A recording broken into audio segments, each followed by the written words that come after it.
Okay, let's start, guys. Very good morning, everyone.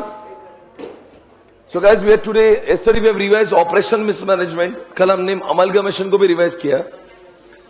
एक जो chapter है जिसको हमने सबसे कम रिवाइज किया, chapter 3. Please come here on chapter number 3, जिसके 5 विजिट्स को हमने बहुत अच्छे से रिवाइज किया. Please concentrate and tell me, guys, एक कंपनी की मीटिंग कितने बार होना चाहिए?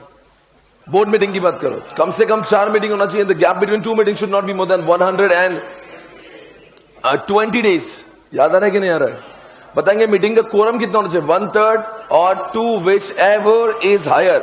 अगर मान लो किसी मीटिंग में कोरम नहीं आता तो क्या होगा? मीटिंग एडजन होगी अगले सप्ताह इसी दिन इसी समय, प्रोवाइडेड वो नेशनल हॉलीडे नहीं, अगर नेशनल हॉलीडे होगा तो वो अगले दिन सक्सीडिंग डे में जाएगा.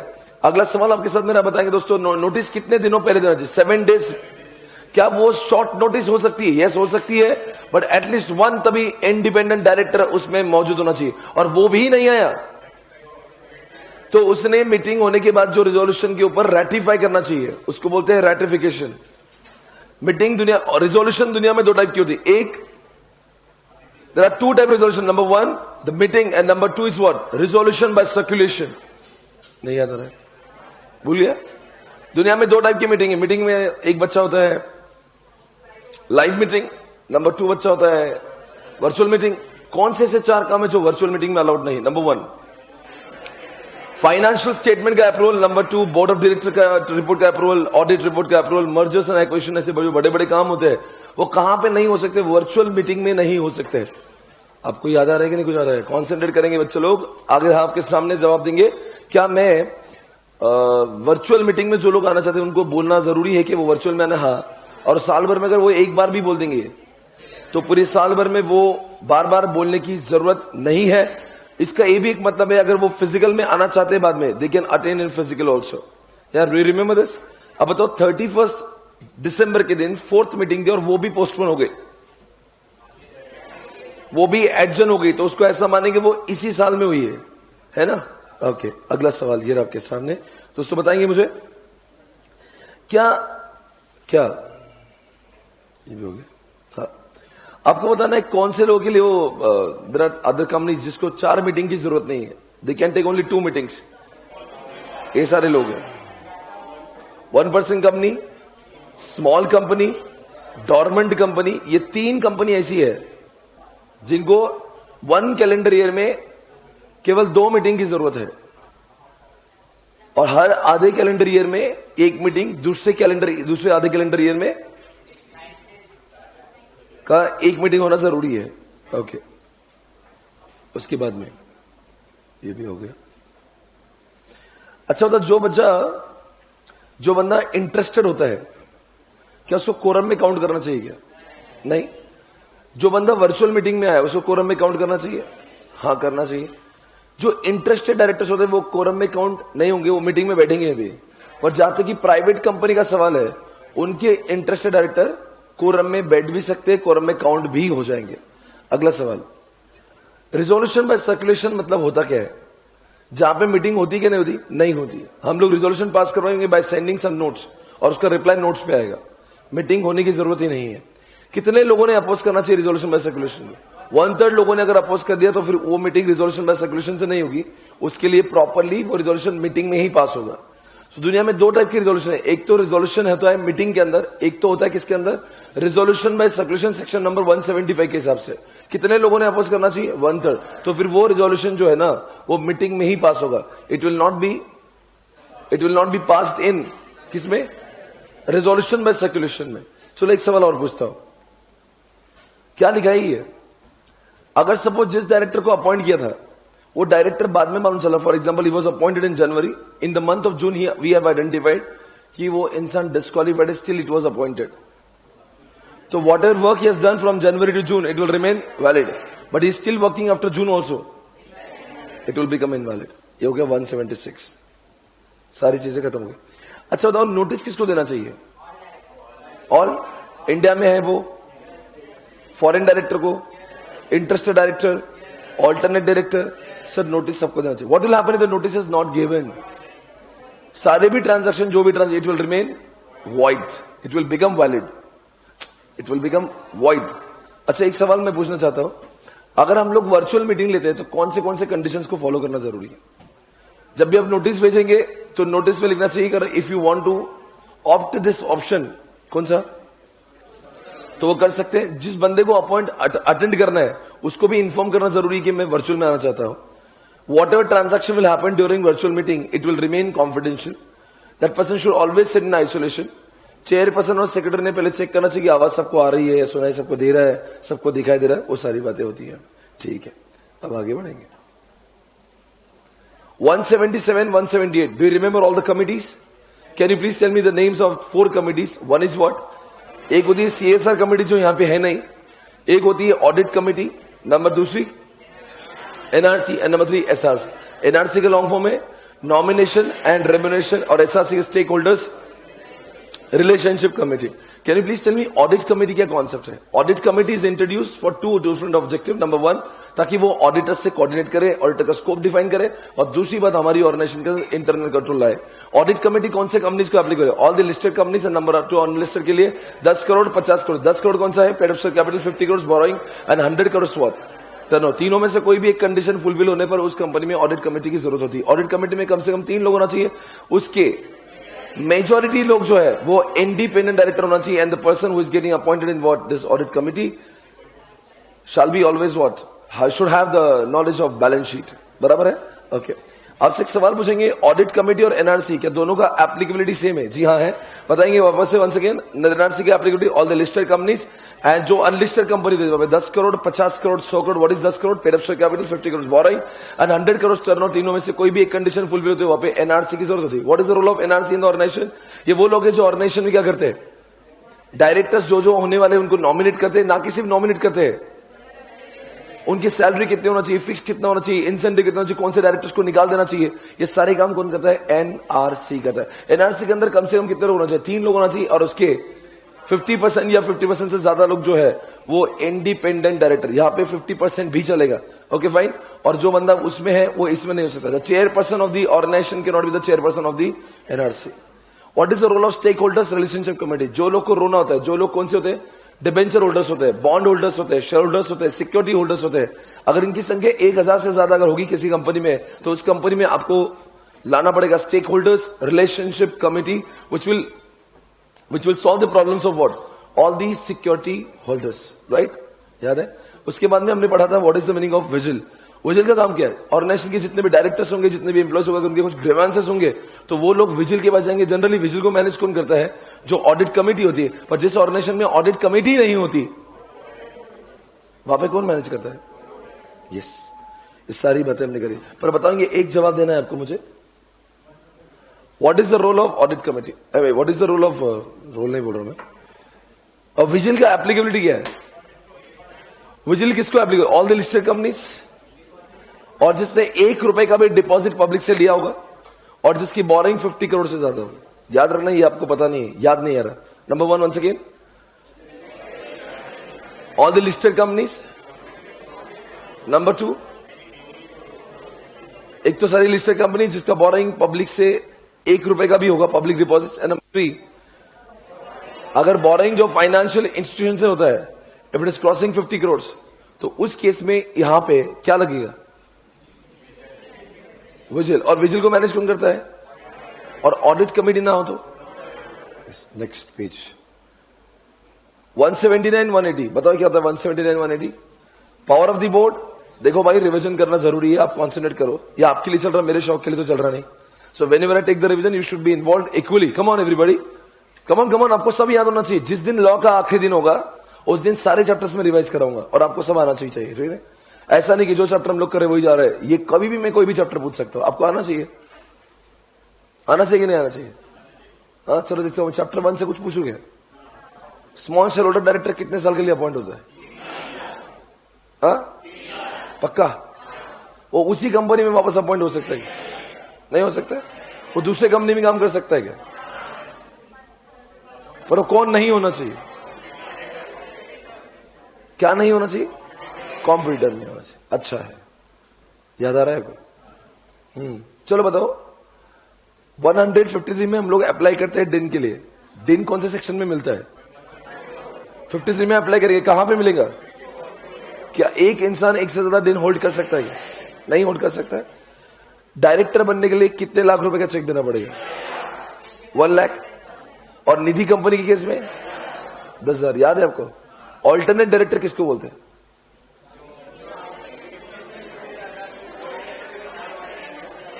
तीन महीने से ज्यादा कोई इंडिया के बाहर जाएगा उसको बोलेंगे ऑल्टरनेट, उसके बिहाफ में जो आएगा वो ऑल्टरनेट। वेरी गुड, बेस्ट, आपको आ रहा है सब। बताओ बच्चों मैं किसकी बात कर रहा हूं? How many days one person should stay in India to become a resident director? To become a resident director 182 days during financial और during calendar year? During financial year. बिल्कुल सही बोल रहे हैं। अगर मैं आपसे पूछूं 164 डिस्क्वालिफिकेशन है तो 167 क्या है? सुना ही नहीं दिया मैं। ओके, एक डायरेक्टर कितने कंपनी में डायरेक्टरशिप कर सकता है? 20, 30, 40, 50? 20। उसमें से 10 कौन होना चाहिए? 10 से ज्यादा पब्लिक नहीं होना चाहिए। अच्छा है। अब बताओ, क्या कोई डायरेक्टर रिजाइन कर सकता है क्या? और उसका रेजिग्नेशन एक्सेप्टेंस नहीं हो तो? एक्सेप्ट नहीं कर रहा कोई, क्या फिर भी उसका रेजिग्नेशन वैलिड है? वैलिड है। अच्छा है यार। 170 में जो मेंबर्स का सॉरी क्या बोलते हैं, डायरेक्टर्स का और केएमपी का जो बुक बना है, बुक कि किसने कितना शेयर होल्डिंग किया है कंपनी में, होल्डिंग में, क्या उसको 171 में मेंबर्स देख सकते हैं? क्या मेंबर्स का एक्सट्रैक्ट निकाल सकता है? समरी उसका निकाल सकता है? अच्छा, अच्छी बात है। क्या ड्यूरिंग द मीटिंग उसके बदले कोई प्रॉक्सी भी देख सकता है क्या? हाँ, पूरा आता है आपको? इतना भी मतलब मैं बहुत ज्यादा अंडरस्टिमेट कर रहा था आपको। मतलब आपके लुक्स ही ऐसे है,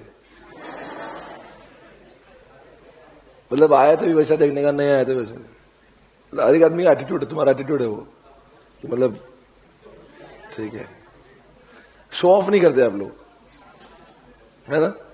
आया तो भी ठीक है, मतलब okay, you don't show off actually. आपको नॉलेज का प्रदर्शन नहीं करते आप, है ना?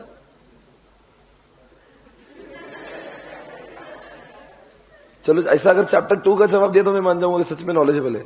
हो सकता है चैप्टर 1 तुक्का होगा, तुक्के में सब सही आ गया। चैप्टर 2 की बात करेंगे जिसका सेक्शन चलोगा 196 से लेकर 205 तक। Last some questions. सारे डायरेक्टर्स मिला के मैक्सिमम रेम्युनरेशन कितना होता है? Put together all the directors, maximum remuneration should not be more than, उससे ज्यादा देना है तो only SR plus schedule 5। Sure about this? अच्छा है। और जो 11% जो कैलकुलेशन होता है वो प्रॉफिट का होना चाहिए। वो प्रॉफिट कैसे निकलता है? 198 के हिसाब से। अच्छी बात है। एक कंपनी के अंदर मैनेजर और एमडी दोनों हो सकते हैं क्या? अच्छा, एक कंपनी में एक ही बंदा चेयरपर्सन भी और एमडी भी है, अलाउड और not allowed? Prima facie allowed कब करेंगे? जब वहां के एओए में लिखा होता, या फिर वो कंपनी छोटी होना चाहिए, और बड़ी हो तो हर किसी का सीईओ अपॉइंट होना चाहिए। याद आ रहा था ये? जो डायरेक्टर छोड़कर चले गए और उन्होंने बहुत सारा पैसा फ्रॉडुलेंटली ले लिया होगा, can we recover from them? पर जो एम्प्लॉय छोड़ के गया होगा तो नहीं, छोड़कर गया तो फिर भी रिकवर करेंगे, फिर भी रिकवरी होगी। श्योर? अच्छा, लॉस ऑफ ऑफिस के केस में मैक्सिमम कितने साल का कॉम्पेंसेशन हो सकता है? Suppose he has worked for 1 year, तो कितने बचे? 4 साल बचे, तो 4 और 3 याद है आपको? अच्छा है। केएमपी किस को बोलते हैं? सीएस सीएफओ सुना दिया, बाकी कुछ नहीं सुना दिया। एमडी, मैनेजर में एमडी भी आता है क्या? अच्छा, डब्ल्यूटीडी, अच्छा, सीडब्ल्यूए नहीं, फाइनेंस मैनेजर, सीएफओ, सीएस, और कौन अमेंडमेंट के बाद? उनके नीचे का और एक लेयर। अच्छा है। इतना बुरा नहीं है जितना मैं सोच रहा था। आ रहा है। एक बताओ, एक कंपनी में एमडी डब्ल्यूटीडी है तो नॉन एग्जीक्यूटिव डायरेक्टर को कितना रेम्युनरेशन देंगे? एमडी डब्ल्यूटीडी है तो और नहीं है तो बेस्ट है। इससे अच्छा और क्या चाहिए आपको? सब कुछ आता है आपको। मतलब कंपनी में लॉस हो रहा है तो फिर भी रेम्यूनरेशन देंगे 197 के हिसाब से या शेड्यूल 5 के हिसाब से? शेड्यूल 5 के लिमिट्स बोलेंगे अप टू नहीं, वो इफेक्टिव कैपिटल नहीं बोल रहा हूं मैं, रेम्यूनरेशन बोल रहा हूं। 60 lakhs, 84 lakhs, 120, 0.01%। और इफेक्टिव कैपिटल नीचे नीचे नीचे नीचे 5 करोड़ से नीचे, 100 से नीचे, 250 से नीचे। ओके, आ रहा है, ये भी आ रहा है। इससे ज्यादा दे सकते क्या? ऐसा श्योर? अच्छा है, अच्छा है। एक एमडी दूसरे कंपनी में एमडी बनेगा? बन सकता है अगर दूसरे कंपनी में। एक डब्ल्यूटीडी दूसरी कंपनी में बन सकता है अगर दूसरी कंपनी बेस्ट है। 205 में जो सीएस के फंक्शंस लिखे हैं वो फुल टाइम सीएस के लिए है या एक्सटर्नल ऑडिटर जो सीएस बोल के आया हुआ है? फुल टाइम सीएस के लिए श्योर है? अच्छा है। 196 में और 203 में, 196 में लगता है अपॉइंटमेंट करने के लिए एमडी डब्ल्यूटीडी का जब अपॉइंटमेंट होगा उसके लिए बीआर लगेगा, ओआर लगेगा, और कभी शेड्यूल 5 फॉलो नहीं किया तो सीजी लगेगा, और 203 के सिर्फ बीआर लगेगा। तो क्या करेंगे आप? यू विल फॉलो 196 और 203 श्योर? अरे आता है यार, मतलब आ रहा है। एक एमडी डब्ल्यूटीडी जो होता है वो कितने साल के लिए अपॉइंट होता है? और उनका रीअपॉइंटमेंट कब नहीं होना चाहिए, कब होना चाहिए? कितने सालों के बाद उनकी खुशखबरी देना चाहिए उनको? 4 साल के बाद बोलना चाहिए कि तुम्हारा अपॉइंटमेंट हो रहा है। सब आ रहा है आपको? नहीं, अच्छा आता है तुमको। चलो ऑपरेशन से पूछता हूं, पूछोगे? देखो सेक्शन में बात करूंगा। अच्छा, तो कितने सेक्शन नंबर है इस चैप्टर में? नहीं, कितने सेक्शन नंबर्स है इन ऑपरेशन मिसमैनेजमेंट?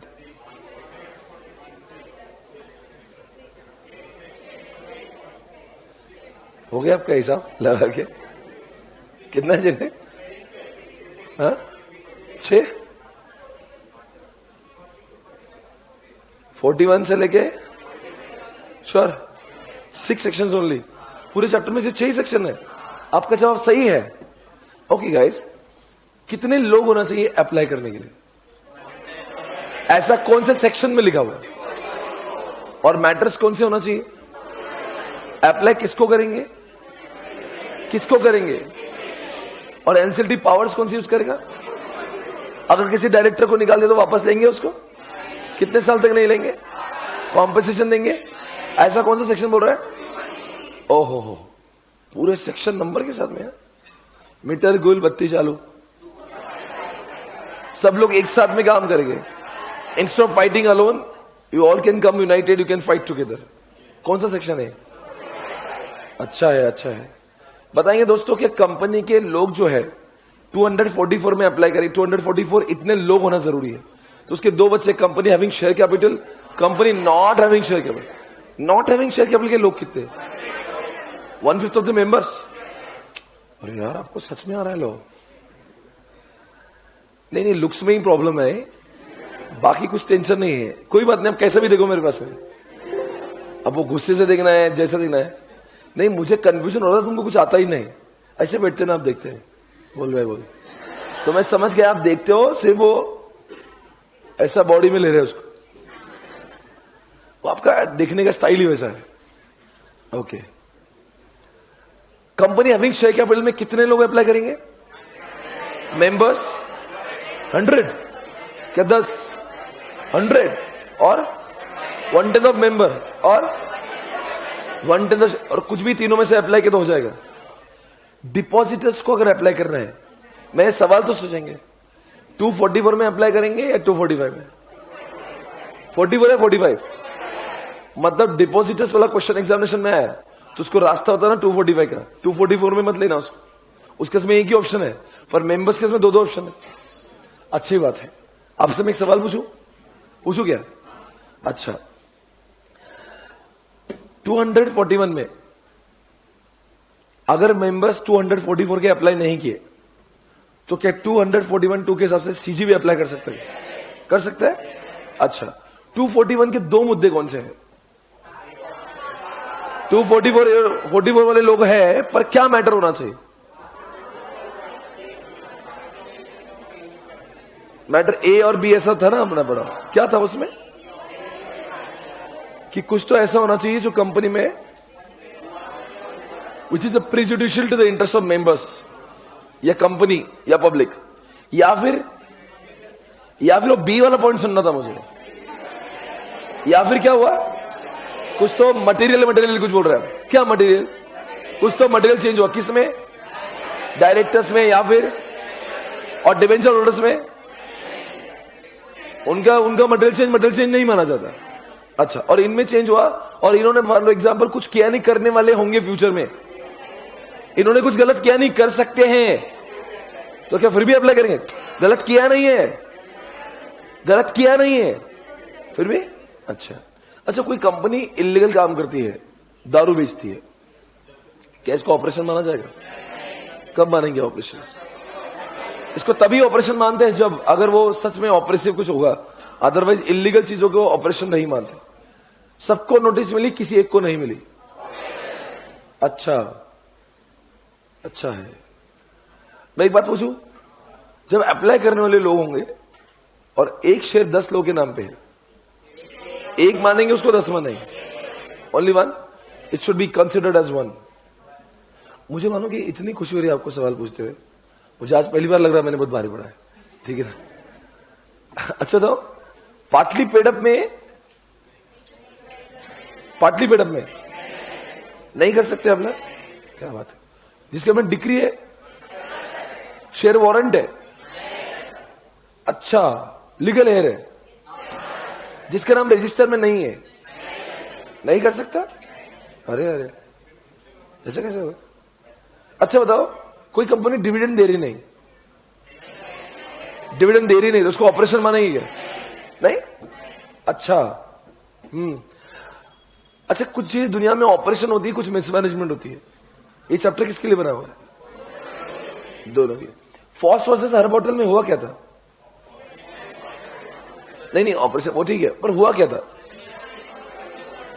मतलब वहां पे माइनॉरिटीज को एक्सेप्ट किया था कि नहीं किया था? आप कर सकते हैं? अच्छा है। आपको आ रहा है, बहुत कुछ आया आपको, मजा आ गया। एक बात पूछना चाहूंगा, अगर उन्होंने ऑर्डर में कुछ एमओए चेंज किए होंगे, कि उन्होंने 242 में, देखो जुगाड़ कौन लगाएगा? एनसीएलटी, ताकि ये झगड़े वापस ना हो। फॉर एग्जांपल ए बी ने मिला के सी पे अत्याचार किया होगा, तो एनसीएलटी कुछ ऐसा जुगाड़ करेगा ताकि झगड़े फिर से ना हो। और जुगाड़ में ऐसा जुगाड़ हुआ कि उन्होंने एओए एमओए में चेंज कर दिया, और बाद में एमओए को चेंज करना है, तो उन्होंने बोला एमओए को चेंज कर दो, हमने चेंज कर दिया, बाद में उसको अंडू कर दिया, एनसीएलटी की परमिशन लगेगी? अच्छी बात है। आपको याद है हमने एक चैप्टर किया है जिसका नाम है आईबीसी, 5 दिन घला है हमने उसमें। आईबीसी का लॉन्ग फॉर्म बोल सकते हैं? Instalments and bankruptcy act, IBA. अच्छा, कोड होता है कि वो एक्ट नहीं है क्या? अच्छा, तो कोड और एक्ट में क्या फर्क होता है? समझ, एक्ट हमेशा पार्लियामेंट, लोकसभा, राज्यसभा, राष्ट्रपति द्वारा आता है, code summation of the act होता है। अच्छा है। अच्छा, वैसे आईबीसी के सेक्शन 32 तक होता क्या है, और 32 के बाद में होता क्या है? 32 तक क्या होता है? कंपनी को, और नहीं हुआ तो मार डालेंगे। क्या बात करें, बेस्ट है यार। तो सेक्शन नंबर 1 से लेके 32 विल ट्राई टू रिकवर, और उससे भी हालात नहीं सुधरे तो? हमने देखा था एसबीआई और वीडियोकॉन का केस चल रहा है, एनसीएलटी अभी ऑलरेडी उसका आईबीसी चल रहा है। एक बात बताएंगे, कंपनी में कितने दिनों के लिए सीआईआरपी होता है? फर्दर एक्सटेंशन, फास्ट ट्रैक में 90+ 45। याद है आपको? कौन से लोग आईबीसी के लिए अप्लाई कर सकते हैं? 4 लोग। सेक्शन 6 के मुताबिक who can apply for IBC? Sir, एक तो वीडियोकॉन करेगा जिसका नाम क्रेडिटर है, वीडियोकॉन करेगा जिसका नाम कौन? डेटर है, कॉर्पोरेट डेटर है। और करेगा कॉर्पोरेट क्रेडिटर, दैट्स क्या बोलते हैं, एसबीआई कर सकता है, और कौन कर सकता है? एक होता है फाइनेंशियल क्रेडिटर, एक होता है ऑपरेशनल क्रेडिटर, और एक वीडियोकॉन खुद ही बोलता है सर आपने 4 कौन बोले थे? एक फाइनेंशियल क्रेडिटर का एजेंट भी अप्लाई कर सकता है। What is the difference between financial creditor and operational creditor? Financial वो होता है जिसने पैसे दिए, और ऑपरेशनल वो होता है वो गुड्स दिए। गुड्स दिए, अच्छा है, अच्छा है, अच्छा है। एक बात बताओ, बोलो ना, आईआरपी और आरबी में क्या फर्क होता है? आईआरबी का लॉन्ग फॉर्म क्या है? क्या बोला? Insolvency resolution professional. इंटरिम बोला ना, हर आई इंसॉल्वेंसी नहीं होता। हाँ, इंटरिम रिजोल्यूशन प्रोफेशनल। और दूसरा कौन सा है? वैसे इंटरिम का कब तक करना चाहिए अमेंडमेंट के बाद में? वैसे 30 डेज है, पर वो बोलते हैं जब तक आरबी नहीं आएगा तब तक यही काम करेगा। अच्छा है, अच्छा है। अगर कंपनी का रिजोल्यूशन नहीं हुआ तो लिक्विडेशन में होता क्या है? लिक्विडेट कर देंगे। Can you please tell me liquidation कब होता है? कौन से 4 सिनेरियो में? एक तो प्लान बनाया नहीं, बनाया था, रिजेक्ट हो गया, और क्या हुआ? प्लान बनाया था, एक्सेप्ट भी हुआ, पर उन्होंने प्लान के हिसाब से काम ही नहीं किया, और बाद में कुछ लोगों ने मिलकर साथ में बोल दिया ये प्लान तो हो ही नहीं सकता, तो कंपनी को क्या करना पड़ेगा? अच्छा अच्छा, ये भी आपको आता है, देखो अच्छा का सारा है। लिक्विडेटर कौन बनेगा वैसे? एक तो आरबी बनेगा, और दूसरा बन सकता है क्या? दूसरा भी बन सकता है, कोई डाउट नहीं है इसमें। Very good. सब लोग अपना क्लेम देंगे, क्लेम वेरीफाई करेगा लिक्विडेटर। अच्छा, और कुछ क्लेम हाँ भी बोलेगा, कुछ ना भी बोलेगा, उसकी कैलसी एज पर द बोर्ड होगी। और जो लोग का मान लो जो नाराज है, कहां जाएंगे? एनसीएलटी के पास जाएंगे। Sure about this? चलो ऊपर ही टाइमलाइन बोल के बताओ मुझे, आईबीसी की ऊपर एक पेज था ना। हाँ, सबसे पहले लोग अप्लाई करेंगे। आईबीसी के लोग जो एनसीएलटी वाले हैं उसको एडजुडिकेटिंग अथॉरिटी बोलते हैं। अप्लाई करेंगे, how many days? 14 days to decide accept करना है कि नहीं करना है। एक्सेप्ट किया तो 14 डेज के अंदर आईआरपी को अपॉइंट करेंगे, और उसके बाद में 3 दिन के अंदर पब्लिक अनाउंसमेंट करके मैं आ चुका हूं। फिर उसके बाद में वो क्रेडिटर्स को इन्फॉर्म करेगा मुझे क्लेम दो, फिर क्रेडिटर्स क्लेम देंगे, फिर जिनका क्लेम वेरीफाई उसका क्या होगा? और सीओसी के बनने के कितने दिनों के अंदर क्या बनना चाहिए? फर्स्ट मीटिंग में 2 फैसले होंगे। इस आईआरपी को आरबी बना दे या नया आरबी लगा दे। नया आरबी कौन लाएगा? बोर्ड किसको बोलेगा? ए बोलेगा बोर्ड को, बोर्ड लाके देगा 10 दिनों के अंदर। चलो मान लो कोई भी आरबी बनाओ, उसके बाद में क्या करेगा वो? ये टाइमलाइन रुक चुकी है, आगे क्या होगा? इन्फॉर्मेशन मेमोरेंडम बनाएगा वो, फिर एप्लीकेंट एक प्लान बना के देगा। 29A सेक्शन में जो जो एप्लीकेंट है वो अप्लाई करेंगे, और फिर क्या होगा? हो गया प्लान सैंक्शन। प्लान कौन कौन लोग सैंक्शन करेंगे? पहले आरबी करेगा, आरबी को अच्छा लगा तो सीओसी को भी अच्छा लगा तो, और एनसीएलटी को भी अच्छा लगा तो हो गया फिर ऑर्डर। आने वाले कुछ सालों में कंपनी ऐसे काम करेगी। और कैंसिल हो गया तो, अगर एप्लीकेशन रिजेक्ट हो गया तो लिक्विडेशन। अरे आपको आ गया यार, सो हैप्पी। आपको मालूम मैंने कौन से चैप्टर से सवाल पूछे? डायरेक्टर के दोनों चैप्टर से पूछे, आईबीसी से पूछ लिए, ऑपरेशन से पूछ लिए, अमलगमिशन तो रह गया। चलो देखते, ट्राई करेंगे। आता क्या अमलगमिशन? कुछ सब पूछ के देखो, शाम को भी पता नहीं हमें आता कि नहीं। वो पूछ के जवाब आए तो समझ जाते आ गए। दुनिया में 3 टाइप के अमलगमिशन होते हैं। एक 232 में होता है, 33 में होता है, और 37 में होता है। 32 में नॉर्मल होता है, 33 में क्या होता है? और कभी कभी पब्लिक इंटरेस्ट में कौन करवाता है? वो 237 में होता है। अच्छा, रैंडबैक्सी को अपने बुक्स फेंक देना है, नहीं फेंक सकते। कब तक? और 8 साल के पहले फेंकना है तो they have to take the approval from. अच्छा, रैनबैक्सी के कुछ ऑफिसर्स ने गलत काम किए 240 में, क्या होगा? क्या वो आज भी लायबल होंगे? ओके। 230 में जुगाड़ हुआ है ना? जुगाड़। 232 में क्या होता है फिर? कहां पे कॉम्प्रोमाइज अरेंजमेंट वर्ड यूज होंगे और कहां पे अमलगमेशन मर्जर होंगे? फिर 233 में भी तो वही है, वो फास्ट ट्रैक है क्या? अच्छा अच्छा। फिर 230 में डेट रिकंस्ट्रक्शन स्कीम हुआ। अच्छा, हुआ एसबीआई और किंगफिशर के बीच में, लैंड सैंक्शन भी हो गया, हुआ। फिर 231 में क्या होता है? क्या? किसके पास? एनसीएलटी। क्या चेक करने के कि 230 में जो जो हुआ है, और नहीं हुआ तो बेस्ट है, वाइंडिंग अप कर देंगे उस कंपनी का। अच्छी बात है, चलो ठीक है। 236 में भी और 235 में भी होली ओन्ड बनाते हैं, तो दोनों में डिफरेंस क्या है? 235 में 4 महीने का स्कीम होता है, 236 में स्कीम ही नहीं होती। फिर होता क्या है? They are already holding more than 90% by virtue of amalgamation या conversion of security या फिर शेयर एक्सचेंज, उसके चक्कर में दे आर होल्डिंग 90%। दोनों के अंदर बताओ कहां पे माइनॉरिटी भी अप्लाई कर सकते हैं मेजोरिटी में? 36 से 35। अच्छा अच्छा। कहां पे एक वर्ड यूज होता है डिसेंडिंग?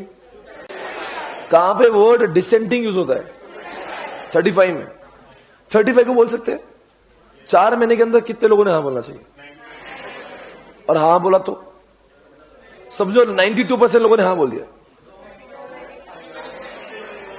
अरे बोलो ना, अब क्या करेंगे रिमेनिंग 8% का? 4 महीने के बाद के कितने महीने?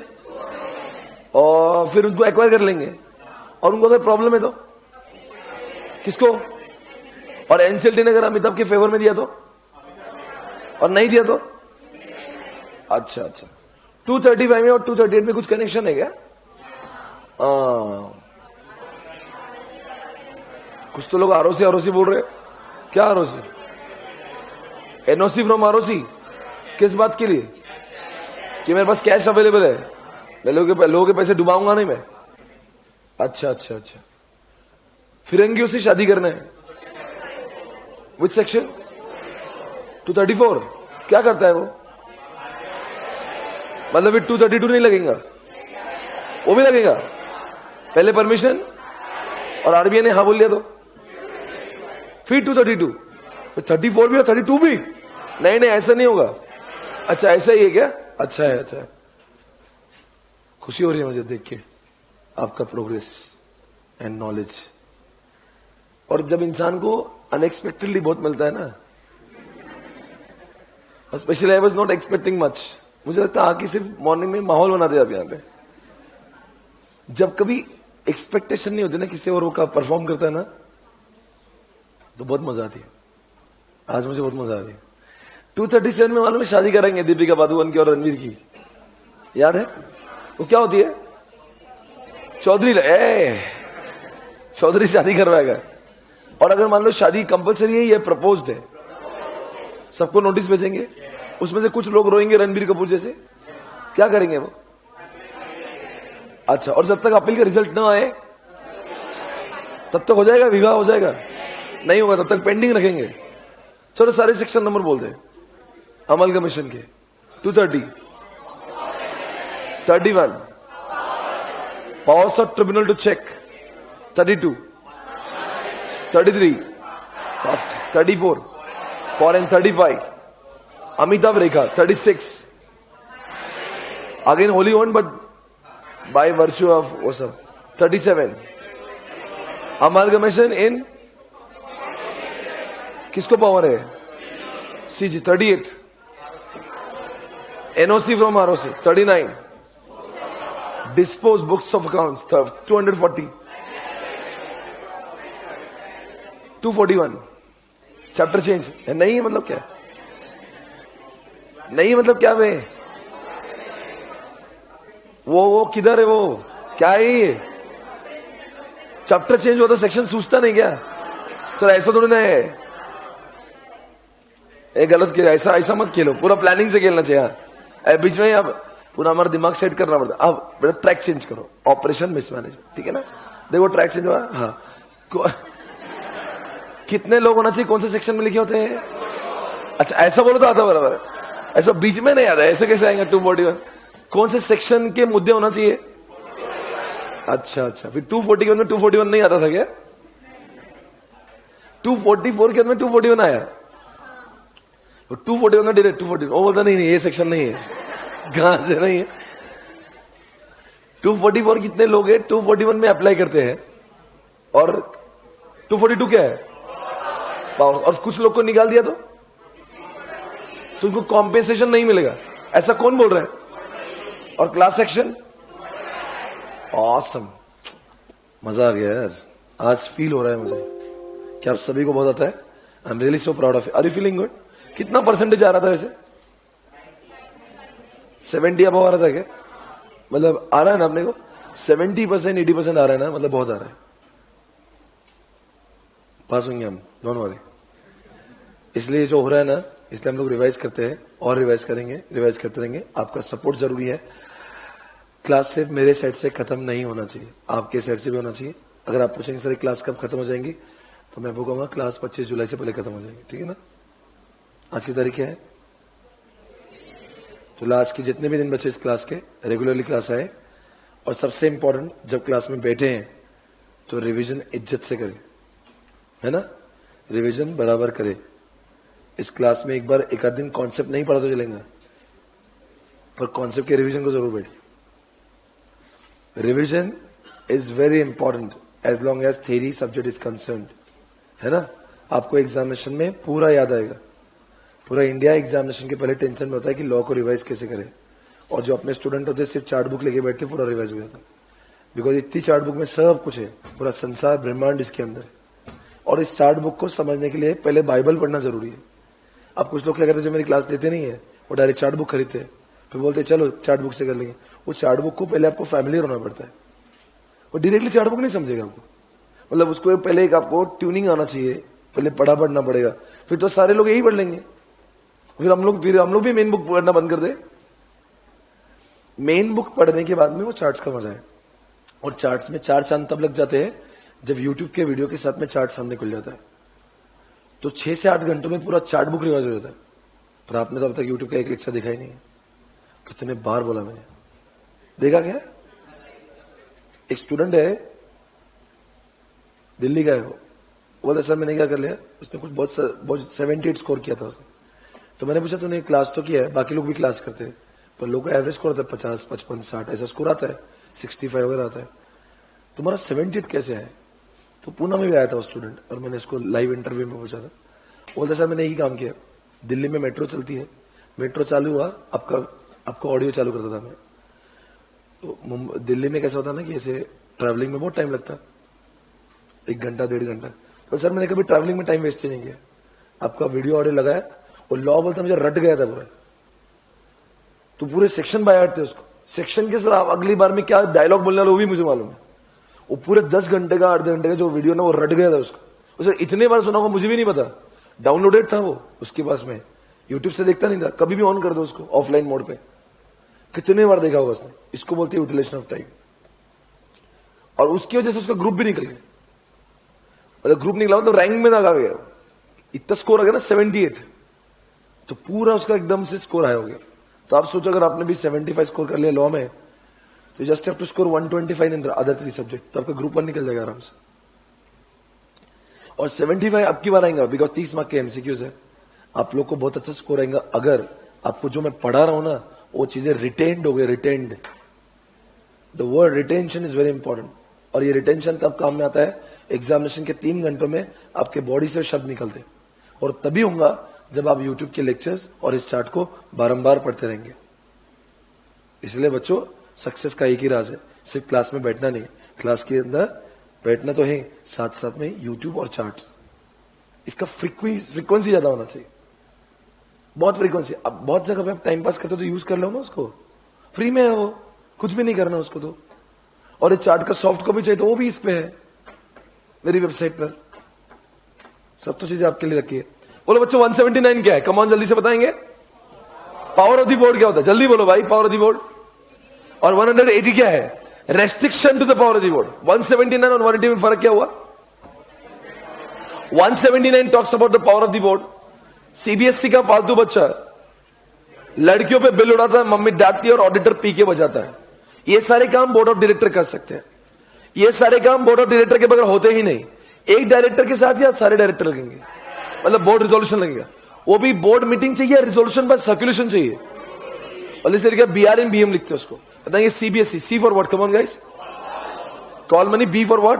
Bye back, S for security, IPO issue करेंगे। सीबीएसई का फालतू बच्चा मतलब फाइनेंशियल स्टेटमेंट। हाँ बोला आगे। फालतू बच्चा लड़कियों पे बिल उड़ाता है। बी से बोरिंग करना, आई से इन्वेस्टमेंट, एल से लोन करना, डी से डाइवर्सिफिकेशन, ए से अमालगमेशन, टी से टेक ओवर। ऑडिटर मतलब ऑडिटर का अपॉइंटमेंट, के for KMP and P for political contribution. ये सारे काम करने के लिए हमें बोर्ड ऑफ डायरेक्टर्स का रिजोल्यूशन पास करना जरूरी है। पर इनमें से कुछ बातें हैं, जो 4 बातें जिसके लिए आपको BRM BM के साथ में SR लगता है। Can you please tell me those 4 things? अगर कोई कंपनी 20% का जो अंडरटेकिंग है उसको सेल या डिस्पोज कर रही है तब। नंबर 2, किसी डेटर्स का, किसी डायरेक्टर का लोन माफ कर रहे होंगे तब। अगर मर्जर्स और एक्विजिशन में बहुत बड़ी अमानत, बहुत ज्यादा पैसा आया होगा, वो परचेस कंसिडरेशन को खर्चा करने का अधिकार भी शेयर होल्डर का ही होता है। और number 4, present borrowing plus propose borrowing should be always lesser than FR, SP and paid up share capital. अगर FR, SP paid up share capital अगर 300 करोड़ का है तो अप टू 300 करोड़ आप BRM BM से काम कर सकते हो। Beyond this you have to pass what? SR। तो can you please recall 4 conditions? कौन से 4 ऐसे सर्कमस्टेंसेस है जहां पे SR भी लगता है BRM BM के साथ में? नंबर 1, किसी डायरेक्टर का लोन माफ कर देना। दूसरी बात, जो परचेस कंसिडरेशन उसको स्पेंड करना। 20% से ज्यादा की अंडरटेकिंग। ITC का एग्जांपल दिया था। ITC अगर टोबैको को बेच देगा तो उसको BRM BM तो लगेगा ही, SR, बिकॉज वो बहुत बड़ा 20% से ज्यादा रेवेन्यू है। एंड लास्ट में, present borrowing and propose borrowing दोनों को मिला के अगर FR, SP paid up share capital से ज्यादा हो रहा होगा तो उस केस में BRM BM भी लगता है और SR भी लगता है। क्लियर है? ये पेज तो आपको बहुत इजी लगता है। Contribution, contribution, contribution. क्या कॉन्ट्रीब्यूशन? 181 में contribution to charitable up to 5% करना तो BRM BM, उसके ऊपर जाना है तो SR नहीं, OR। ओके, पॉलिटिकल कॉन्ट्रीब्यूशन कर सकते हैं क्या? कितना कर सकते हैं? BR से हो सकता है क्या? अच्छा, सिर्फ BR से ही हो सकता है। कौन से लोग पॉलिटिकल कॉन्ट्रीब्यूशन नहीं कर सकते? गवर्नमेंट कंपनी और any company which has not completed 3 years from the incorporation नहीं कर सकते हैं। क्या नहीं कर सकते? अच्छा, पॉलिटिकल कॉन्ट्रीब्यूशन डायरेक्टली और इनडायरेक्टली दोनों भी अलाउड है क्या? मैंने मोदी जी के सभाओं को कुछ खर्चा किया, पैम्पलेट्स बना, पैम्पलेट्स, होर्डिंग्स लगवाए, क्या वो भी पॉलिटिकल कॉन्ट्रीब्यूशन माना जाएगा? 183 के हिसाब से। नेशनल डिफेंस फंड के बारे में कुछ बताओ, क्या मैं कितना कंट्रीब्यूट कर सकता हूं नेशनल डिफेंस फंड? अनलिमिटेड, जितना चाहे उतना कर सकता हूं? पक्का? कितना भी? कौन कर सकता है? BR और OR दोनों भी कर सकते। बेस्ट है ये सब सेक्शन। इस चैप्टर में 8 पेजेस है, 8 में से 4 आपको परफेक्टली आ रहा है। एक सेक्शन है और 186। इस चैप्टर में 8 चार्ट्स है, 8 में से 4 आपने खत्म किए। अब मैं और एक खत्म करूंगा, फिर हम लोग नया चैप्टर स्टार्ट करेंगे। आपको 186 को देखना है, एक बार देख सकते हैं आप लोग? जल्दी से देखो और बताओ क्या क्या हो रहा है इसमें। 186 एक बहुत बड़ा सेक्शन है, अच्छे से पढ़ेंगे उसको।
चलो बोलो। 186(1) है जो बोलता है इन्वेस्टमेंट की लेयरिंग होना चाहिए। ए कंपनी बी में कर सकता है, बी सी में कर सकता है, अब आगे सी डी में नहीं कर सकता। पर कौन से केसेस में उसको चैन नहीं मानते? ए बी में करेगा, बी सी में करेगा, सी डी में भी कर सकता है अगर डी जो है वो सी की wholly owned company. Option number 2, अगर रिलायंस ने कराची की कोई कंपनी को एक्वायर किया है जिसके ऑलरेडी 10 लेयर है और वो उस कंट्री में अलाउड है, तो वो भी चल सकता है, कोई भी प्रॉब्लम इसमें नहीं है। और ये सेक्शन अमेंडमेंट्स में लिखा ही था, 4 टाइप की कंपनीज को ये सेक्शन इन्वेस्टमेंट वाला एप्लीकेबल है। एक, बैंकिंग में कितने लेयर्स होना चाहिए वो आरबीआई बताएगा। इंश्योरेंस में कितने लेयर होना चाहिए वो आईआरडीए दिखाएगा। एनबीएफसी भी आरबीआई बताएगा। और साथ साथ में गवर्नमेंट कंपनीज के भी कितने लेयर होना चाहिए वो भी गवर्नमेंट डिसाइड करेगी। मतलब ये 4 कंपनीज को लेयरिंग वाला सेक्शन एप्लीकेबल नहीं, एक इंश्योरेंस, एक बैंकिंग, एक एनबीएफसी और लास्ट में गवर्नमेंट। अगला प्रश्न आपके साथ 186(2), क्या एक कंपनी दूसरे को लोन दे सकती है क्या? अरे हाँ ना कुछ बोलेगी क्या? दे सकती है। कितना दे सकती है भाई? एक है 60%, एक है 100%, विच इज हायर। 60% तीनों का लेने का, एफआर, एसपी एंड पेडअप, और 100% दोनों का लेने का। एफआर एसपी पे पेडअप मत घुसेड़ना, ठीक है ना?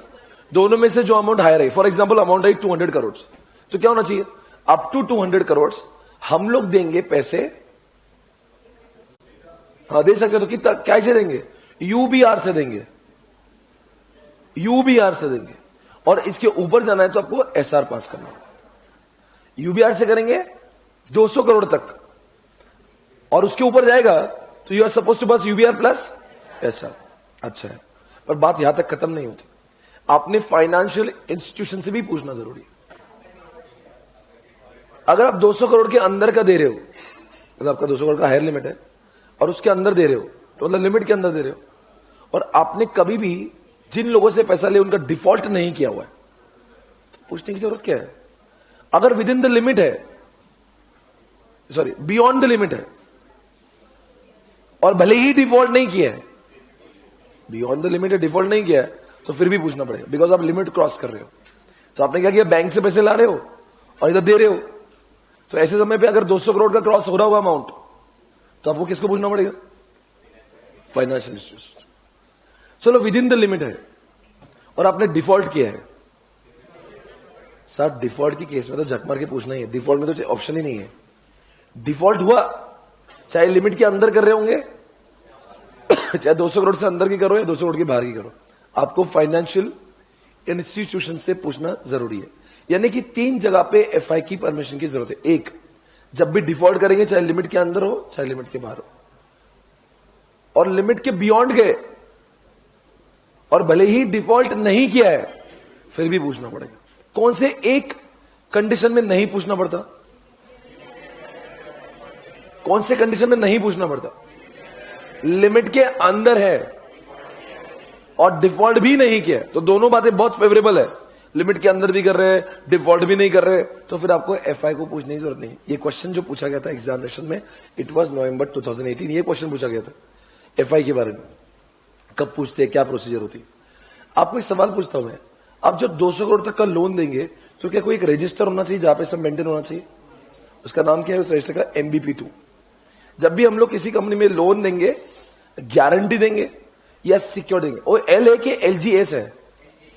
एल फॉर लोन का मिला के, गारंटी का मिला के, सिक्योरिटी का मिला के, और किसी कंपनी का अंदर आप इन्वेस्टमेंट कर रहे हो, शेयर्स खरीद रहे हो, उन सबका मिला के टोटल जो है ना, इस लिमिट के अंदर होना चाहिए। कौन सी लिमिट? 60%, 100% का हायर लिमिट, और उसके अंदर तो आप यूबीआर कर सकते हो। तो एक बात समझ में आई क्या? क्या समझ में आई? अगर आपने किसी कंपनी को 1 रुपए का भी लोन दिया ना, तो यूबीआर पास करना पड़ेगा। लिमिट तक 200 करोड़ तक है ना, तो 200 करोड़ तक मतलब 1 रुपए भी 200 करोड़ तक है। Up to 2 crore, up to 200 crore मतलब क्या हुआ? 1 रुपए का लोन भी अगर देंगे ना, मतलब साफ साफ लॉ का टोनिंग ये है ना कि आपने लोन देना ही नहीं चाहिए।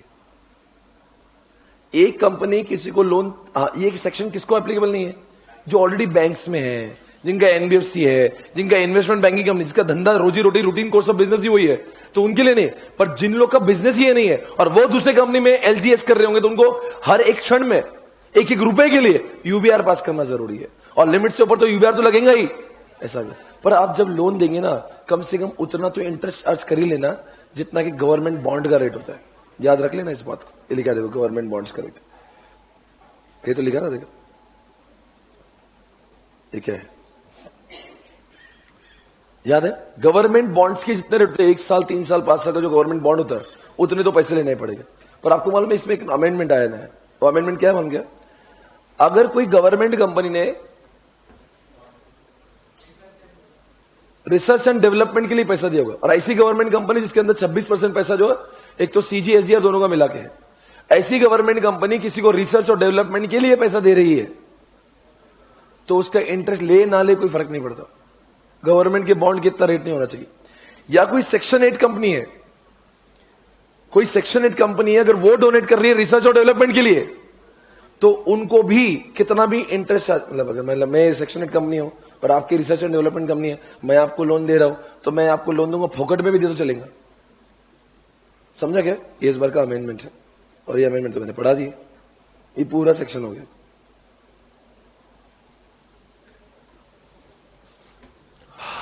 ये था 186। Can you please recall all the sections from 173? 173 में बोर्ड ऑफ डायरेक्टर की मीटिंग कन्वीन होती है, 174 में कोरम होता है, 175 में रिजोल्यूशन बाय सर्कुलेशन होता है, 176 में जिन लोगों का गलत अपॉइंटमेंट हुआ ना, जनवरी में अपॉइंट हुआ था, जून तक नोटिफाई हुआ, तो जून में नोटिस हो गया कि वो गलत है, तो जून तक का काम किया तो वैलिड है, जून के बाद का काम किया तो वो इनवैलिड है, वो 176 है। 177 में भी कमिटीज है, 178 में भी कमिटीज है, 179 में पावर ऑफ द बोर्ड है, 180 में restriction to the power of the board है, 181, 82, 83 कॉन्ट्रीब्यूशन कॉन्ट्रीब्यूशन कॉन्ट्रीब्यूशन, एक है चैरिटेबल, एक है पॉलिटिकल, और एक है national defence fund. And what is 186? Loan, guarantee and security. आपको मालूम इस चैप्टर में कितने सेक्शन है? Only till 193। हमने कर लिया 183 तक, और 186 भी कर लिया, बाकी सेक्शंस भी करेंगे। पर मुझे ये चैप्टर को 2 पार्ट में क्यों डिवाइड करता हूं? बिकॉज चैप्टर का वॉल्यूम बहुत ज्यादा है, तो मैं चाहता हूं ये जो 5 चार्ट्स है ना, इसको मैं कल एक बार और रिवाइज करूंगा।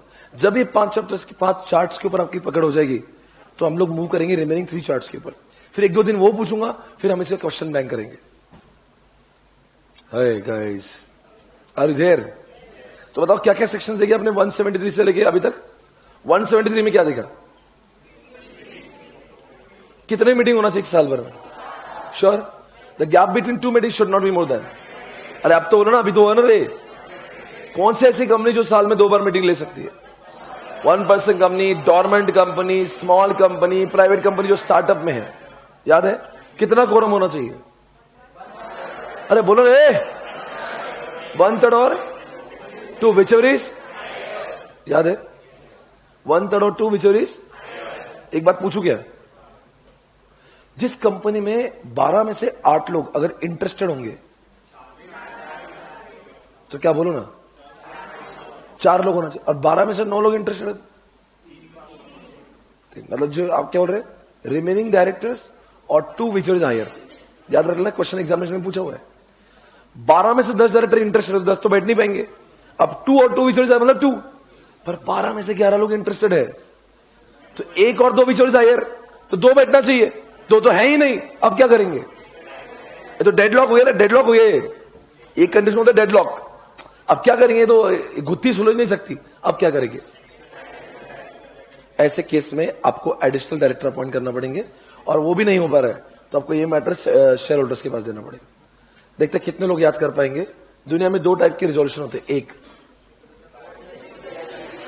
एक मीटिंग के थ्रू होती है। नहीं, रिजोल्यूशन पास कैसे करते हैं? एक मीटिंग में होते हैं, और एक resolution by circulation. Resolution by circulation का सेक्शन नंबर क्या है? उसमें कितने लोग अपोज किए तो मीटिंग में होना चाहिए? 1/3 लोगों ने। मीटिंग में 2 तरीके हैं,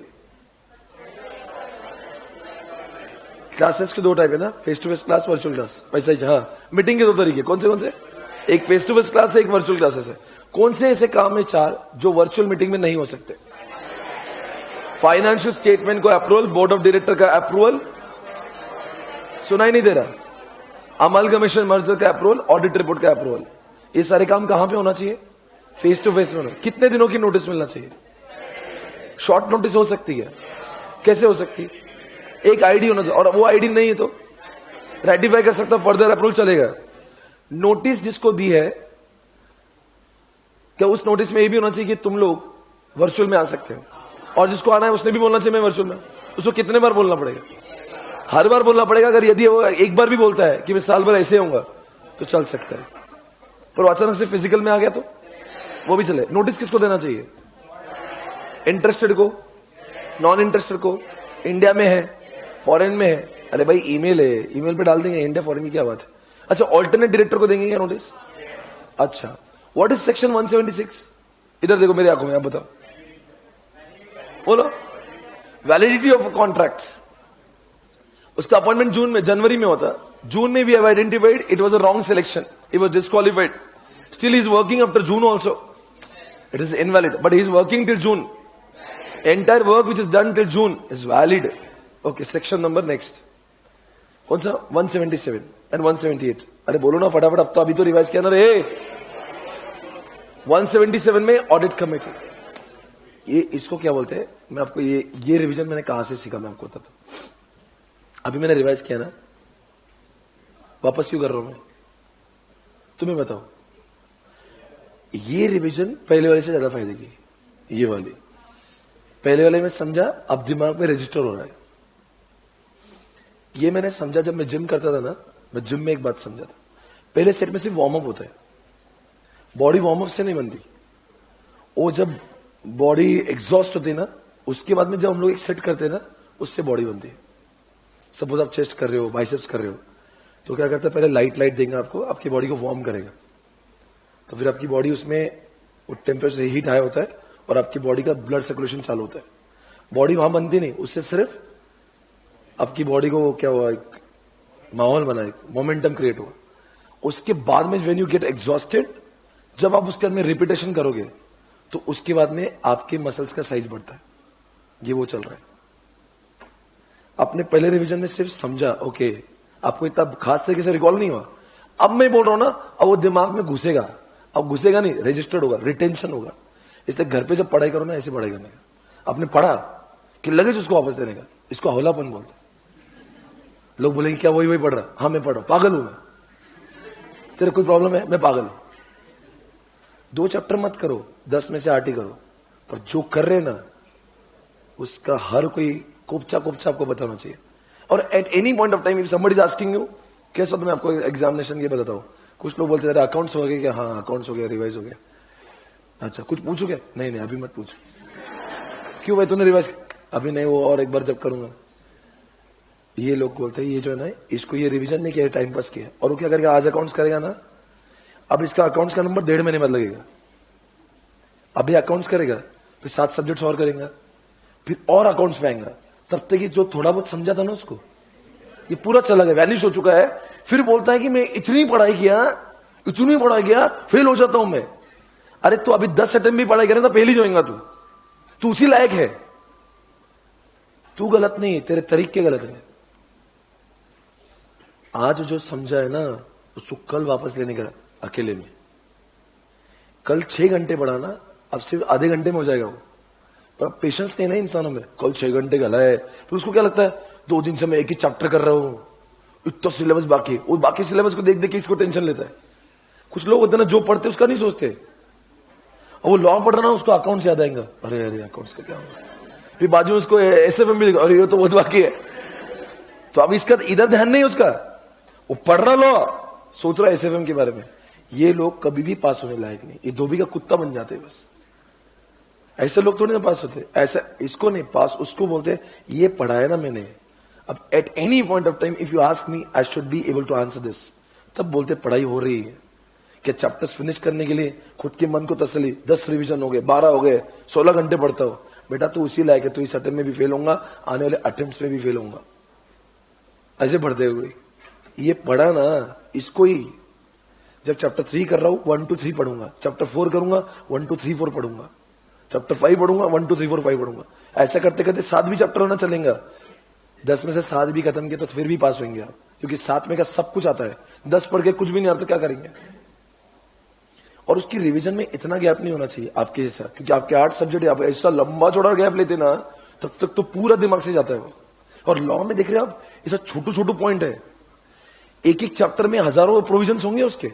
मैं कितने से क्वेश्चन पूछता हूं, कुछ मिनी क्वेश्चंस, ये बताओ ये क्या है, वो बताओ वो बताओ, एक ये देखो, अभी मैं अभी कमेटी पूछूंगा, कमेटी में कम से कम 40 सवाल बनेंगे, इतने छोटे छोटे प्रोविजन है। और आप बोलते एक एक महीने के गैप के बाद पढ़ेंगे उसको, एक महीने के गैप में तो न जाने किधर चला जाता है वो। इसके ऊपर एसएफएम आ जाएगा, एफआर आ जाएगा, ऑडिट ऐसा बहेगा, और लॉ दिखेगा भी नहीं किधर गया। अल्टीमेटली ये डेटा माइनिंग होता है, सब पूरा डेटा यहां पे आता है। और पेपर लॉ का चालू हुआ तो सबको हटा हटा के वो लॉ बाहर आना चाहिए। वो आता ही नहीं ना बाहर, वो तब आएगा बाहर जब लॉ को रिवाइज किया है। सिर्फ क्लास करने के नाम पे क्लास मत करिए, समझिए कि पढ़ाई करने का तरीका क्या होता है, रिटेंशन। और रिटेंशन तब होगा जब उस चीज को हमने 18 दिनों से ज्यादा का गैप नहीं होना चाहिए 2 रीडिंग में। ये फॉर्मूला है। 18 दिन से ज्यादा का गैप हुआ तो 25 दिनों में वो थोड़ा थोड़ा भूलने लगते हैं। 30 दिनों के अंदर बहुत कुछ भूल जाते हैं। 1.5 महीने का तो ये भी लगेगा मैंने पढ़ा था, अच्छा मैंने पढ़ा था कि ये, और 6 महीने बाद पढ़ेंगे बोलते सिलेबस में नहीं। अंडरस्टैंड करो, ये पढ़ाई है, ये स्मार्टनेस लाओ। आज जो पढ़ा लिख के रखो, आज मैंने पढ़ा है, उसका डेडलाइन डालो 18 डेज के बाद का। कभी भी 18 दिन के अंदर पढ़ लो तो वो चीजें एफडी होंगी, फिक्स डिपॉजिट होंगी, वरना कब खर्च होगी समझेगा भी नहीं। और इस पूरे इंडिया में सबसे बड़ी प्रॉब्लम है कि 100% कोर्स करना है, चाहे मैं कैसा भी कर लूं। मैं बोल रहा हूं 100% मत कर मेरे भाई, 80 कर, पर 80% का 100% कर, समझे। एक 2 चैप्टर नहीं करेंगे, परवाह नहीं, आया आने दो उसमें से। वैसे भी पेपर जो है ना, एक क्वेश्चन एक्स्ट्रा आता है। कोई भी क्वेश्चन पेपर 120 नंबर का आता है। 1-2 चैप्टर छूटने से 20 मार्क नहीं जाते, वो ऑप्शन का 1-4 4 मार्क का 6 मार्क का जाता है। तो अगर मैं ये नहीं बोल रहा कि मैं आपको पूरा नहीं पढ़ाने वाला, मैं आपके दृष्टिकोण से बोल रहा हूं। कोई भी सब्जेक्ट को देखने का एंगल ऐसा होना चाहिए, ओके ठीक है कुछ चैप्टर मेरे को पसंद नहीं आ रहा ना, चल छोड़ दिया मैंने, पर जो कर रहा हूं ना उसको आप 3 बार, एक चैप्टर को 4 घंटे गलाने से अच्छा वो 4 घंटे में 9 चैप्टर्स रिवाइज कर लो। That should be the strategy. हम लोग पास होंगे, सारे लोग इसी अटेम्प्ट में पास होना चाहिए। और अगर आप थ्योरी सब्जेक्ट में एग्जामिनेशन नहीं लाते ना, तो ये आपका प्रॉब्लम है। क्यों मालूम है? थ्योरी सब्जेक्ट में एग्जामिनेशन में इस बुक के बाहर कुछ नहीं पूछ सकते। प्रैक्टिकल में you are not getting examination, it is okay, because अनशंट कुछ भी पूछते हैं उसमें, अद्भुत अपरिचित कुछ भी आता है ना, क्वेश्चन बना के डालते जो हमने सॉल्व किए भी नहीं, कुछ तो भलता एडजस्टमेंट पूछेंगे। तेरी में ऐसा नहीं होगा ना, तेरी में कुछ भी नहीं आएगा बुक के बारे में। आपको जो बुक मैंने दी ना, कुछ बच्चे मुझे पूछते इसके बाहर कुछ आएगा, 100% लिख के देता इसके बाहर एक क्वेश्चन नहीं आएगा। तो इसका मतलब क्या है? Boundaries are defined, scope is defined, nothing will come beyond this. इसका मतलब क्या हुआ? इसमें से चाहने वाला है। मतलब क्या? अगर आपको फिर भी नहीं आया है, इट इज योर मिस्टेक। सिर्फ एक ही बात होती है, क्लास में समझ भी लिया, रिवाइज भी कर लिया, फिर भी स्कोर कब नहीं आता मालूम है? जब आपको लिखना नहीं आता। ऐसे भी लोग होते हैं ना, और कुछ स्पेशली लड़कों में प्रॉब्लम होती है, इतना खराब हैंडराइटिंग है, इतना खराब प्रेजेंटेशन है, उसको क्या लगता है ये उसकी जिम्मेदारी वो चेक कर लेगा। उसको जब लिखता तो उसको लगता मैं एहसान कर रहा हूं ऐसे के ऊपर। उसके पहले 3-4 क्वेश्चन तभी समझने लायक होते, आखिरी का आधा घंटा बचा है, 40 मार्क का बचा हुआ है। जब वो लिखता ना, समझता नहीं, उर्दू में लिख रहा है, हिंदी में लिख रहा है, इंग्लिश में लिख रहा है। ये प्रॉब्लम, इसलिए 3 चीजों का मिलन होता है एग्जामिनेशन। एक अंडरस्टैंडिंग जो हम लोग खोद खोद के पढ़ते हैं ना क्लास में, वो। दूसरी बात ये जो मैं आज करा रहा हूं रिवीजन, और तीसरी बात होती है राइटिंग। ये 3 जब साथ में आता है ना, ये ब्लेंड है, कॉम्बो। कोई भी सब्जेक्ट में 3 चीजें लेकर आओ, उस सब्जेक्ट में एग्जामिनेशन डिफाइंड है। रैंक लाना कोई चमत्कारिक काम नहीं है, ये सिर्फ एक प्रोसेस है। जो प्रोसीजर स्टैंडर्ड प्रोसेस को फॉलो करेंगे, अपने स्टैंडर्ड कॉस्टिंग करते ना, स्टैंडर्ड और एक्चुअल आपका वेरिएंस बहुत ज्यादा है। स्टैंडर्ड में 3 चीज होगी, समझो, इतना समझो, खोद खोद के उसके अंदर घुस जाओ उसके बाद में वहां तक सीमित नहीं है, उसको बार बार रिवाइज करो। और रिवाइज करने के लिए छोटी छोटी नोट्स अपने जैसी होना चाहिए। अगर मैं आपको बड़ी मोटी बुक देता और ये नहीं देता ना, आपको जिंदगी भर सिलेबस याद नहीं होगा कभी, क्योंकि मोटे बुक में समझता नहीं। ये कंपैरिजन तो ऐसी फॉर्मेट में होगा ना, तो ऐसा होता है। और तीसरी बात, आपको पता होना चाहिए लिखना कैसे है। सर वो कौन समझाएगा? मैं समझाऊंगा लिखना कैसे है। आपको मैं एक 2-4 चैप्टर मेरे और हो जाने दो, फिर आपकी एक टेस्ट लूंगा और टेस्ट में आप सब सॉल्व कर देंगे। टेस्ट देंगे क्या सच में? वाह, सब लोग आएंगे टेस्ट में? सच्ची सब लोग आएंगे? सब लोग आएंगे तो मजा आ जाएगा। हम लोग टेस्ट लेंगे पूरे कॉर्पोरेट के ऊपर। ओके, अभी 4 चैप्टर्स मेरे कॉर्पोरेट में बाकी है। आपको मालूम है, बहुत अच्छी खबर है आपके लिए, मैंने कल पूरा वो चेक कर रहा था ना, चेक करते करते मुझे और एक चैप्टर मिला जो है नहीं, तो 3 दिन आपके और बच गए। सर मतलब बहुत भारी हुआ, बहुत अंडरस्टैंड भारी हुआ है आपके साथ में। और एक खुशखबरी दूं, एक चैप्टर है सरफाइसी नाम का, इकोनॉमिक लॉ में 90% हो रहा है उसको। सर क्या बात कर रहे हैं, बहुत ऊपर है आपकी जिंदगी। सरफाइसी को क्यों उड़ा है मालूम क्या? आईबीसी आ गया ना, तो आईबीसी पप्पा आ गए उसके। तो वैसे मैंने बोला था ना एक दिन सरफाइसी जाएगा, मैंने आपको शायद से आईबीसी के समय बोला था कि इसकी, मैंने बोला था ना 1983 में सिखाया था, 85 में, 1983 में डीआरडी आया था, 2002 में सरफाइसी आया था। और मैंने आपको जेटली जी का भाषण भी सुना जाता जो सरफाइसी के पहले वाला। मैंने बोला था ना, अब वो आईबीसी आ गया, इसकी इज्जत कम हो गई, धीरे धीरे करते करते मोदी जी सबको निकाल देंगे। मोदी जी तो बाद में निकालेंगे, आईसीए ने पहले निकाल दिया इसको। आईसीए बोले जिसकी वो सेक्शन ऑलमोस्ट उसकी इज्जत खत्म हो गई, तो उसका 90% पोर्शन उड़ा दिया उन्होंने। आप खुश नहीं हो रहे? आप वो लकी फॉर्चुनेट लोग हो, 12 से 15 लेक्चर्स बच रहे आपके। 3 प्रोड्यूसर के चले गए, 3-4 दिन आईसीएडीआर के चले गए, 3-4 दिन सरफाइसी के चले गए, और 3 दिन जो मैं बोल रहा हूं, एक चैप्टर जिसका नाम ले रहा हूं मैं, मिसलेनियस।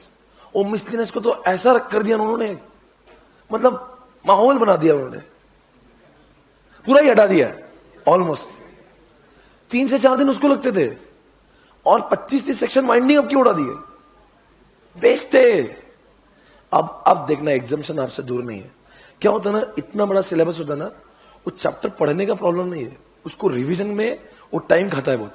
अगर ये 4 चैप्टर हट गए ना, तो उतना 4 चैप्टर का जो टाइम है ना, अगर हम लोग एग्जिस्टिंग चैप्टर के रिवीजन में डाले ना, ये सब्जेक्ट इतना ऊपर जाएगा ना। अब मैं बोलता हूं एग्जामिशन हर बच्चे को आएगा। अब देखना तुम इस बैच का रिजल्ट देखना। अब तक कैसा था, बहुत लेक्चर होते रहे, इतना है सिलेबस, साला security law, economic law, corporate law, दिमाग खराब हो जाता है इसमें। अभी जो लेक्चर का टाइम बच रहा ना, अपन पूरा टाइम फोकस करेंगे किसके ऊपर, और इतना करेंगे ना सर, हर बच्चा बोलेंगे यहाँ पे सर एग्जामिशन आना ही चाहिए, ऐसा अंदर से फील होना चाहिए। सर इस टाइम में कुछ निकला नहीं निकला, लॉ में एग्जामिशन जरूर आएंगे, ये ऐसा फील होना चाहिए आपको। समझे क्या आप? हाँ चलो बोलो, चलो। ऑडिट कमेटी, अरे खुशी मनाओ, 15 दिन बच गए जिंदगी के, आगे बोलो ऑडिट कमेटी बोलो। ऑडिट कमेटी के मेन 2 काम कौन से? ऑडिटर्स को अपॉइंट करना और कंपनी में इंटरनल फाइनेंशियल कंट्रोल सिस्टम करना। बराबर बोल रहा हूं?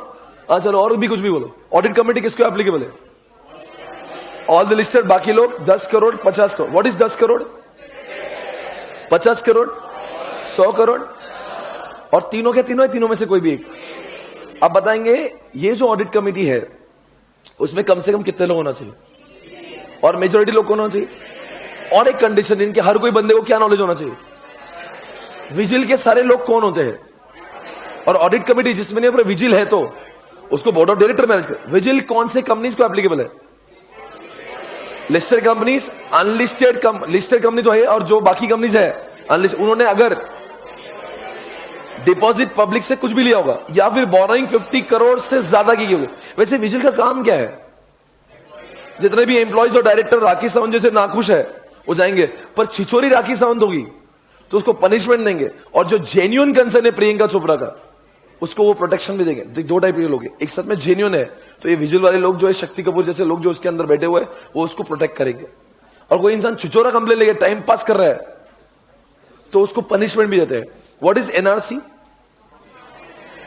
क्या काम करते हैं ये डिसाइड करते हैं कि कौन से डायरेक्टर होंगे, और फिर क्या करते हैं, उनकी रेम्यूनरेशन डिसाइड करते हैं, उनका फिक्स कितना होना चाहिए, इंसेंटिव कितना होना चाहिए, बोनस कितना होना चाहिए, सारी चीजें वो डिसाइड करेंगे।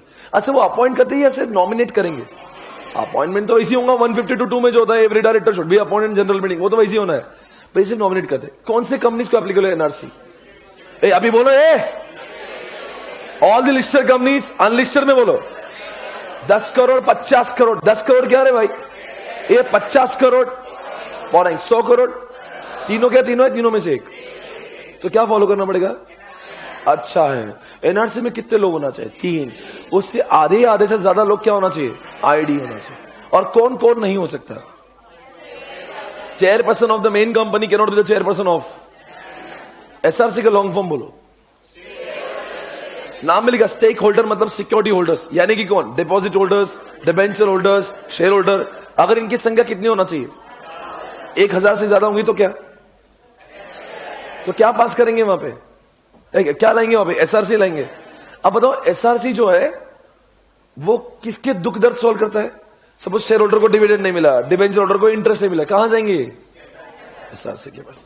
अगला प्रश्न आपके सामने 179 और 180। बगैर देखे बताओ कुछ याद आ रहा है क्या? हेडिंग को देख के बताओ कुछ याद आ रहा है? दोनों को देख के क्या लगता है? एक में बोला है तुम्हें बहुत पावर है, एक में बोला है औकात वाली पावर है। What is the difference between 170 और 180? 180 क्या बोलता है? ये काम तुम कर सकते हो पर तुम्हें इस काम के लिए एसआर भी लगेगा। वो 4 काम बताओ जहां पे एसआर भी लगेगा।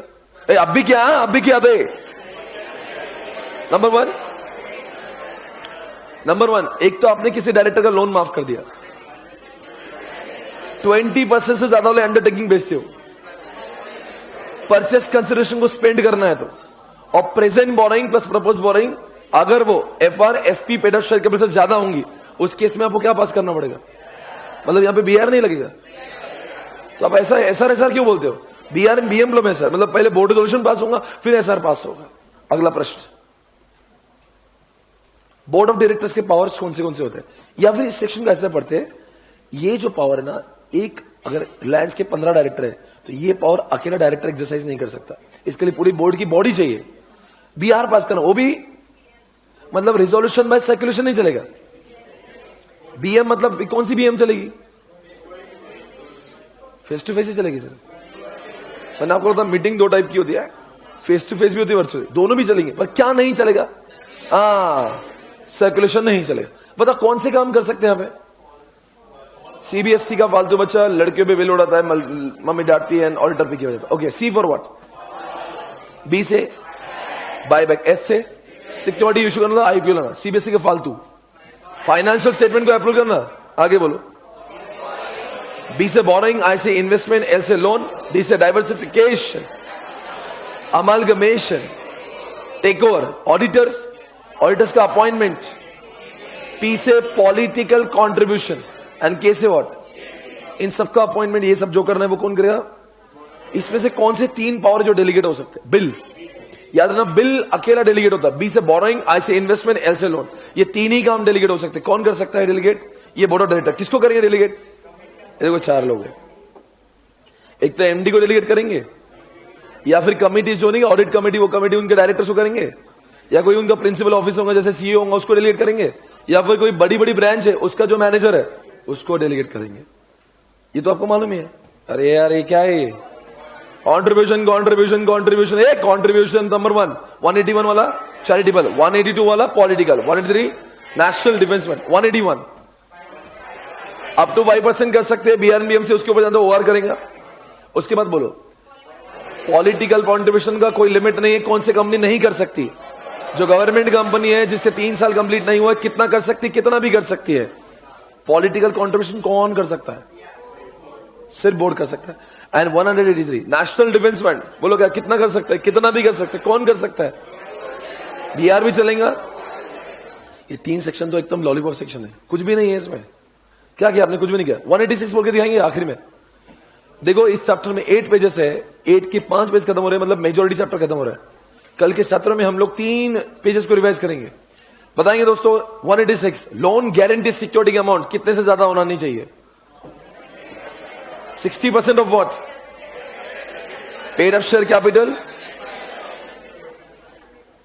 एफआर एंड एसपी तीनों का 60%, और 2 किसका? 100% किसका? FR SP. उसमें पेड अप मत घुसेड़ना। और दोनों को हायर लेंगे लोअर लेंगे?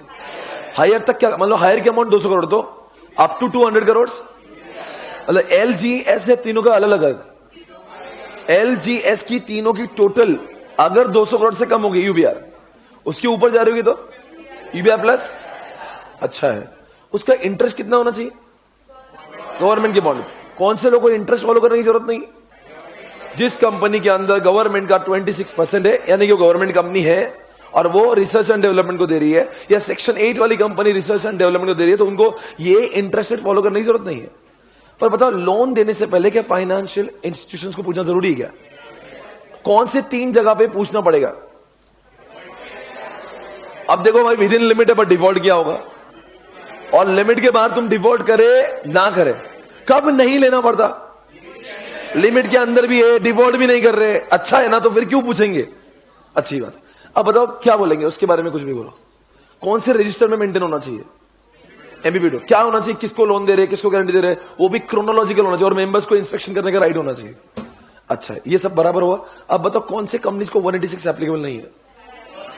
जो भी नहीं, वो नहीं, बैंकिंग वो इन्वेस्टमेंट वाला लेयर अलग है, इधर अलग है, गवर्नमेंट कंपनी नहीं, banking companies, investment banking companies, NBFC, जिनका रूटीन धंधा ये लोन देना लेना है, उनको ये सेक्शन एप्लीकेबल कॉमन सेंस है। उनको अगर एप्लीकेबल करेंगे तो कितनी मुसीबत हो जाएगी, उनको धंधा करते ही नहीं आएगा। हर एक रुपए का लोन देने के लिए उनको यूबीआर पास करना पड़ेगा, जो मुमकिन नहीं है। तो बताओ बच्चों, 186(1) जो सेक्शन है इन्वेस्टमेंट लेयर्स, ए बी में कर सकता, बी सी में, सी डी में नहीं कर सकता। पर उसके कुछ एक्सेप्शन है, सी डी में कर सकता है अगर, और सी और डी में होली ओन्ड, मतलब डी जो है सी की होली ओन्ड सब्सिडियरी है। और एक एक्सेप्शन है, अगर रिलायंस ने कराची की कोई कंपनी को एक्वायर किया, ऑलरेडी उसके 10 लेयर होंगे, और उसको एक्वायर किया फिर भी चलेगा, बिकॉज अब 10 आप तो लेंगे, 2 लेयर से ऊपर नहीं हो सकता, ये 10 लेयर होकर भी चलेगा, बिकॉज ये उस कंट्री में अलाउड है। तो फिर वो रिलायंस की क्या गलती है उसमें? और बता कौन से ऐसी 4 कंपनीज है जिनको ये लेयर वाला सिस्टम एप्लीकेबल नहीं है? एक तो बैंकिंग वालों को नहीं एप्लीकेबल है।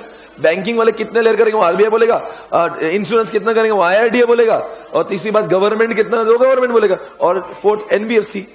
इनको ये लेयर वाला सेक्शन एप्लीकेबल नहीं है। हो गया सेक्शन, तो सारे सेक्शन हो गए। सेक्शन नंबर बोलो 173। कन्वीन करना मतलब मीटिंग को बुलाना, मीटिंग ला बोलविने कंडक्ट करने, सभा घेने, इसको बोलते कन्वीन करना। कन्वीन मतलब क्या? अरेंज करना। 174 quorum, 175 resolution by secretary, 176 valid invalid contracts, 177 committee, 178 committee, 177 में 2 committee, audit committee vigil, 178 SRC NRC, 179 180 181 2 3 contribution पहला कंट्रीब्यूशन 82 83 186 ओके। और आपको मालूम है 190 और 195 तो सिलेबस में है ही नहीं।